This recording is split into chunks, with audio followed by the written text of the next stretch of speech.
எப்படி ஜெபிக்க இயேசு கற்றுத்தந்தார்? ஜெபிப்போம். ஜெபத்தை குறித்து எங்களை சொன்ன நல்ல ஆண்டவரே, உம்மை துதிக்கிறோம், ஸ்தோத்திரிக்கிறோம். நீர் கற்றுத்தந்த ஜெபத்தை தியானிக்க இருக்கிறோம். பரிசுத்த ஆவியானவர் அதன் பொருளை எங்களை விளக்கித்தாரும். இயேசுவின் இனிய நாமத்தில் ஜெபிக்கிறோம் பிதாவே, ஆமென். அன்புக்குரியவர்களே, ஜெபத்தை குறித்து அநேக காரியங்கள் திருமறையில் நாம் கண்டுகொள்கிறோம், வாசிக்கிறோம். ஜெபம் என்று சொல்லும்போது ஆண்டவரோடு கொள்ளுகிறதான ஒரு உறவு, ஒரு ஐக்கியம், ஒரு தொடர்பு என்று சொல்லி பொருள்படுகிறது. இயேசுநாதர் பல தடவைகளிலே ஜெபம் பண்ணினார் என்று சொல்லி திருமறையில் நாம் வாசிக்கிறோம். எப்படி ஜெபிக்க வேண்டும் என்று சொல்லி இயேசுநாதர் ஒரு வேளையில் தம்முடைய சீஷர்களை அழைத்து கற்றுக் கொடுக்கிறார். மத்தேயு 6ஆம் அதிகாரம் 9-13 வசனங்களிலே இந்த காரியத்தை நாம் கண்டுகொள்கிறோம். இதில் ஒரு முகவரை 6 விண்ணப்பங்கள். அதில் முதல் 3 விண்ணப்பங்களும் ஆண்டவருக்குரியது. உம்முடைய நாமம் பரிசுப்படுவதாக, உம்முடைய ராஜ்யம் வருவதாக, உம்முடைய சித்தம் பரலோகத்தில் செய்யப்படுவது போல என்று சொல்கிறார். பிந்தின 3 விண்ணப்பங்களும் நமக்குரியது. எங்களுக்கு வேண்டியதான ஆகாரத்தை எங்களுக்கு தாரும், எங்கள் கடனாளிகளுக்கு எங்களை சோதனைப்படாதபடிக்கு என்று சொல்லி எங்கள் எங்கள் என்று சொல்கிறதான வார்த்தை ஆரம்பிக்கிறதான 3 விண்ணப்பங்கள். முதலாவதாக யாரை பார்த்து ஜெபிக்க வேண்டும் என்று சொல்லி இயேசுநாதர் சொல்லுகிறார். பரமண்டலங்களில் இருக்கிற எங்கள் பிதாவே என்று சொல்லி கூப்பிட்டு ஜெபம் பண்ணுங்கள் என்று சொல்கிறார். பிதாவாகிய கடவுள் பரமண்டலங்களில் இருக்கிறவர், எங்களுக்குரியவர் என்று சொல்கிறான காரியத்தை அதில் இயேசுநாதர் குறிப்பிட்டு சொல்கிறார். பிதாவாகிய கடவுள் என்று சொல்லும்போது அவர் சர்வ வல்லமையுள்ளவர், ஆதியும் அந்தமும் ஆனவர், சதா காலங்களிலும் இருப்பவர், சகலத்தையும் உண்டாக்கினவர், சகலமும் அவருக்கு கட்டுக்குள்ளதாக வைத்திருக்கிறதான ஆண்டவர் என்று சொல்லி இதிலே பொருள்படுகிறது. பரமண்டலங்களிலே இருக்கிறவர் என்று சொல்லும்போது பரமண்டலம், ஆகாய மண்டலம் அல்லது வானங்கள், பரலோகம் என்று சொல்கிறதான வார்த்தைகள் அதில் இடம்பெறுகின்றன.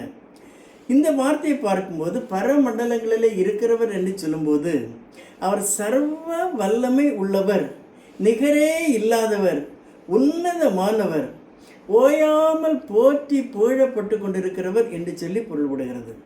வெளிப்படுத்தின விசேஷம் 4ஆம் அதிகாரம் 8ஆம் வசனத்தில் நான் பார்க்கும்போது தேவதூதர்கள் அந்த இடத்தில் இருந்து கொண்டு இருந்தவரும் இருக்கிறவரும் வருபவருமாகிய சர்வ வல்லமுள்ள தேவனாகிய கர்த்தர் பரிசுத்தர் பரிசுத்தர் பரிசுத்தர் என்று சொல்லி ஓயாமல் போற்றி கொண்டிருக்கிறார்கள் என்று சொல்லி அப்போஸ்தலனாகிய யோவான் சொல்லுகிறார். இந்த இடத்திலே பார்க்கும்போது அந்த பரமண்டலங்களில் இருக்கிறவர் என்று சொல்லும்போது ஒரு உயர்ந்த மதிப்புக்குரிய ஒருவர் என்று சொல்லி நாம் அறிந்து கொள்ள வேண்டும். ஆனபடினால் இதன் அப்படி சொல்கிறார். மூன்றாவதாக எங்கள் பிதாவே என்று சொல்லி அழையுங்கள் என்று சொல்லி ஜெபியுங்கள் என்று சொல்கிறார். எங்கள் எல்லாருக்கும் உரியவர் என்று சொல்லி ஜெபிக்க வேண்டும் என்று சொல்கிறார்.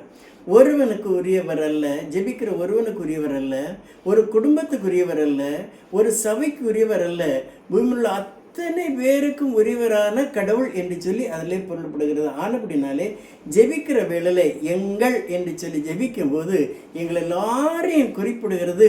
பூலோகத்தின் மக்கள் எல்லாரையும் அதில் அடக்கிறது என்று சொல்கிற உணர்வோடு ஜெபிக்க வேண்டும் என்று சொல்லி சொல்கிறார். இதில் 3 விண்ணப்பங்கள் என்று சொன்னேன். முதல் 3 விண்ணப்பங்களையும் இந்த பகுதியில் நான் உங்களுக்கு குறிப்பிட்டு சொல்கிறேன். உம்முடைய நாமம் பரிசுப்படுவதாக, உம்முடைய ராஜ்யம் வருவதாக, உம்முடைய சித்தம் பரமண்டலத்தில் செய்யப்படுகிறது போல பூமியிலே செய்யப்படுவதாக. முதலாவதாக உம்முடைய நாமம் பரிசுத்தப்படுவதாக என்று சொல்லி ஜெபிக்க வேண்டும் என்று சொல்கிறார்.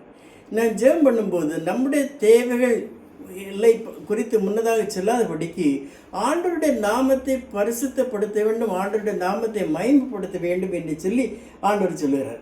கர்த்தர் பரிசுத்தம் உள்ளவர். அவருடைய பரிசுத்தத்தின் அடையாளங்கள் என்று சொல்லும்போது உலக மக்களை நாம் பார்க்கிறதான வேளையில் இந்த தங்களுடைய பெயர், புகழ்ச்சி இவைகளை மேம்படுத்தி சொல்வார்கள் இந்த இடத்துல. ஆனால் ஜெபிக்கும்போது கடவுளின் நாமம் மாத்திரம் மகிமை அடைய வேண்டும், கடவுளுடைய நாமத்தை மாத்திரம் பெருமைப்படுத்த வேண்டும், உயர்த்தி சொல்ல வேண்டும், மகிமைப்படுத்த வேண்டும் என்று சொல்லுகிறார். கடவுள் தம் பரிசுத்தத்தை எப்படி காண்பித்தார்? இஸ்ரவேலரை தமக்கு பரிசுத்த ஜாதியாக தெரிந்து கொண்டார் என்று சொல்லுகிறார். இந்த இஸ்ரவேல் ஜனங்கள், பரிசுத்த ஜாதியாக தெரிந்து கொண்ட ஜனங்கள், சில காலகட்டத்துக்கு பின்னதாக தூரமாக சென்று விட்டார்கள், அந்நிய தெய்வங்களை நாடி சென்று விட்டார்கள், பரிசுத்த குலைச்சல் ஆக்கினார்கள் என்று சொல்லி பார்க்கிறோம். ஆனபடினால எசேக்கியேல் 36ஆம் அதிகாரம் 26ஆம் வசனத்தை பார்க்கும்போது, அவர்கள் மீதாக சுத்த ஜலத்தை தெளித்து அவர்களுக்கு புது இதயத்தை கொடுத்து அவருடைய ஆவியும் அவர்களுக்கு ஊற்றினேன் என்று சொல்கிறார். ஊற்றி அவரை மறுபடியும் பரிசுத்தப்படுத்தினேன் என்று சொல்கிறார். அப்படித்தான் இந்த இஸ்ரவேல் ஜனங்கள் மறுபடியும் பரிசுத்தம் ஆக்கப்பட்டார்கள். அந்த பரிசுத்தம் இல்லாதபடிக்கு தேவனை யாரும் துதிக்க முடியாது. பரிசுத்த உதடுகளோடு தான் ஆண்டவரை துதிக்க வேண்டும் என்று சொல்லி பொருள்பட ஆண்டவர் சொல்லுகிறார், ஆண்டவரை உம்முடைய நாமம் பரிசுத்தப்படுவதாக என்று சொல்லி ஜெபத்தை ஆரம்பிக்க சொல்லுகிறார். இரண்டாவதாக, உம்முடைய ராஜ்யம் வருவதாக என்று சொல்லுகிறார். பரிசுத்தமுள்ள ஆண்டவருடைய ஜெபம் பண்ணுகிறத வேளையில் அடுத்து சொல்லுகிறார், உம்முடைய ராஜ்யம் வர வேண்டும் என்று சொல்லுகிறார். ஆண்டவரை இயேசுனார் இந்த உலகத்தில் வந்த விதான வேளையில் அவருடைய ராஜ்யம் வந்து ஆகிவிட்டது. ஆனால் மறுபடியும் இயேசுனார் ஏன் உம்முடைய ராஜ்யம் வர வேண்டும் என்று சொல்லுகிறார் என்று சொல்லும் பொழுது, தேவனுடைய ராஜ்யம், அவருடைய ஆளுகை, அவருடைய முழுமை, அவருடைய 2ஆம் வருகை, இந்த உலகத்தில் அவர் அரசாட்சி செய்கிற காலம் அப்படி வர வேண்டும் என்று சொல்லி எதிர்பார்த்து ஜெபிக்க வேண்டும் என்று சொல்கிறார். இப்படி ஜெபிக்கும் போது, இப்படி ஜெபிக்கிற ஒருவன், ஆண்டவரே உம்முடைய ராஜ்யம் வருவதாக என்று சொல்லி ஜெபிக்கிற ஒருவன், அவர் வந்தால் என்ன நடக்கும் என்று சொல்லி சிந்தித்து பார்த்து ஜெபிக்க வேண்டும். அவருடைய வருகளை பரிசுத்தவான்கள் எடுத்துக்கொள்ளப்படுவார்கள், பாவிகள் நிர்மூலமாக்கப்படுவார்கள்.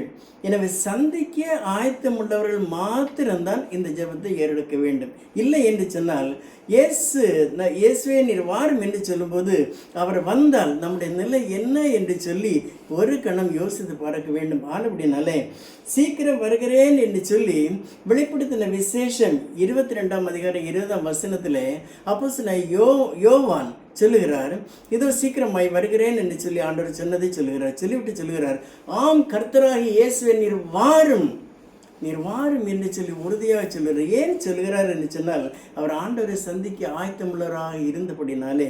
ஆனபடினாலே இந்த ஜெபத்தை ஏறெடுக்கிறவர்களும், ஆண்டவரே நீர் வந்தால் உம்மை சந்திக்க ஆயத்தமுள்ளவனாக இருக்கிறேன் என்று சொல்லுகிற எண்ணம் உடையவர்கள் மாத்திரம்தான் இந்த ஜெபத்தை ஏறெடுக்க வேண்டும்.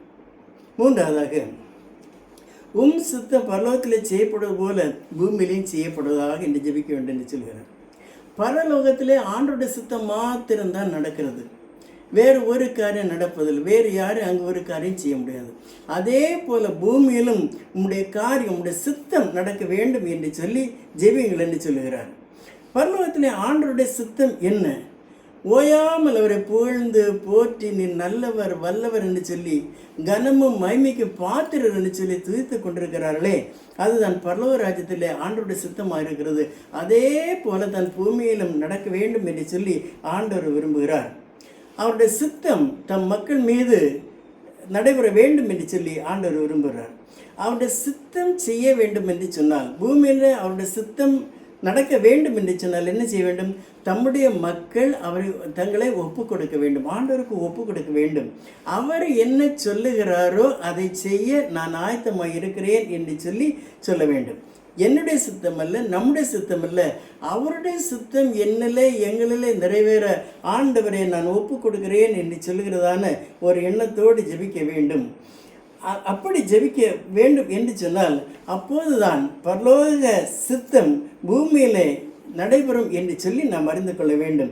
ஆனபடினால் அருமையானவர்களே, நாம் ஜெபிக்கும் போது இந்த காரியங்களை மனதிலே வைத்து நாம் ஆயத்தமுள்ளவராக இருந்தால், தகுதியுள்ளவராக இருந்தால் மாத்திரம்தான் இந்த காரியத்தை, இந்த ஜெபத்தை யோசித்து ஏறெடுக்க வேண்டும்.